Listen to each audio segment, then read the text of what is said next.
ఇంకా ఫస్ట్ నేడు సంగతి అంటావా? గదిలోకి వెళ్ళి కూర్చున్నాను, ఒకటే సిగ్గుగా ఉంది. ఈ లోపల మీ అమ్మ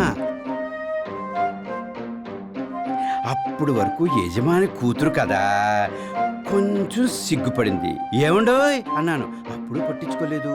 ఆఖరిగా ఏమండోయ్ అన్నాను, అప్పుడు అన్న మాట ఈ ఒక్క పిలుపు జీవితాంతం గుర్తుపెట్టుకోంది. అదే పిలుపు ఇప్పటి వరకు కంటిన్యూ చేస్తున్నాను అంతే. బాబా ఆ పాత కథలు ఎన్నాళ్ళు చెప్తారు? అవునండో, ఈ ప్రపంచంలో అందరికీ పెళ్లి కౌరులంటేనే ఇష్టం కదా. ఆడది అంటే ఇల్లాలు, మగవాడు అంటే భర్త. అవును, నిజమే నిజమే. ఈ వయసులో ఏళకోళం చేస్తున్నారు.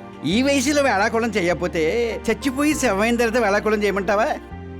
రే, ఈ ఆడవాళ్ళు ఉన్నారే, నిజంగా నిజం చెప్పినా ఒప్పుకోరు. చచ్చినా గాని అదే మనం అబద్ధాలు చెప్పామనుకో వెంటనే ఒప్పుకుంటారు. అబద్ధాలే నమ్ముతాం, అదే మా పని. ఉదాహరణకి ఒక శాంపిల్ చూపిస్తాను, పేపర్ ఎలాగివ్వు.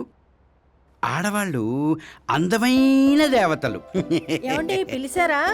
అలాగ చెప్పిన వాళ్ళని నరికేమని రాసుంది. ఉండండి, పొయ్యి మీద పప్పు మాడిపోతుంది. ఏడో మీకు అదే కరెక్ట్ అండి. మీకు అదే